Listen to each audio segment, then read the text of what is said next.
How can you create happier, stronger teams who are making better decisions, who are more innovative, who are more creative? One little term, psychological safety. And psychological safety is people feeling that they can speak up without the fear of retribution, really, without the fear of negative consequences, that they can speak freely, they can own up to mistakes. And how do we, as managers and as leaders, create an environment of psychological safety? And it's not always that easy. And especially you can see it in organizations. You will know if there's no psychological safety when people are afraid to speak up, when they're afraid to say, sorry, I made a mistake. They'll try and hide it and make the problem 10 times worse. For successful businesses, high levels of psychological safety means better success for the business and better outcomes for the business. It doesn't mean that everybody's happy clappy. It means that people are willing to challenge each other fruitfully to get better responses. And when you've got psychological safety, you're going to have better innovation, better ideas, better decisions, better creativity, less stress, happier employees, more involved and engaged employees. And one of the key ways to do this is by actively listening to alternative voices and actually taking them on board. Engagement studies are incredibly powerful for this.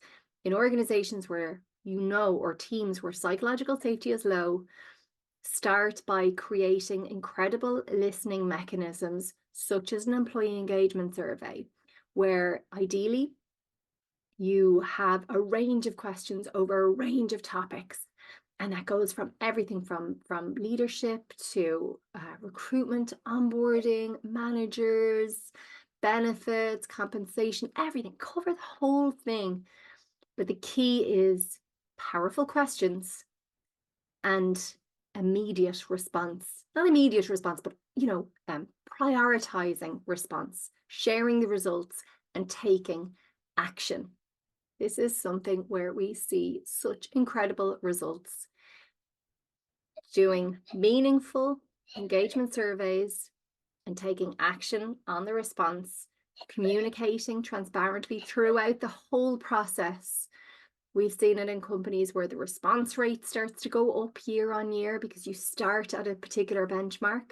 You see the psychological safety increasing. You see that people are willing to put their names against their comments that they wouldn't have in the past because they know that their voices are being actioned upon. They know that what they're saying and the effort that they're putting into their responses are actually being heard. In particular, having it done by an external, non-biased, neutral third party can also really help, especially when psychological safety is low, but also so that the results can be analyzed in a way that doesn't have the biases of the organization in mind, and actually making sure that the results and the insights are fed back in a way that is direct and honest and open, so that actually change can happen at every level of the organization in a really meaningful way based on the input from the entire organization. It's a hugely powerful thing and not to be underestimated.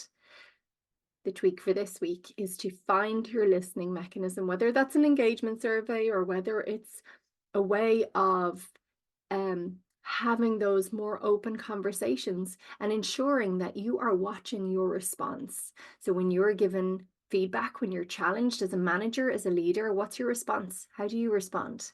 Do you take it on board? Do you appreciate it? Do you thank them and then take action? Or do you say, how dare you? And understanding your body language, your facial expression around that. It's really tough getting hard feedback. What is the response that you give? Let us know how you get on. Very best of luck with it. Take care.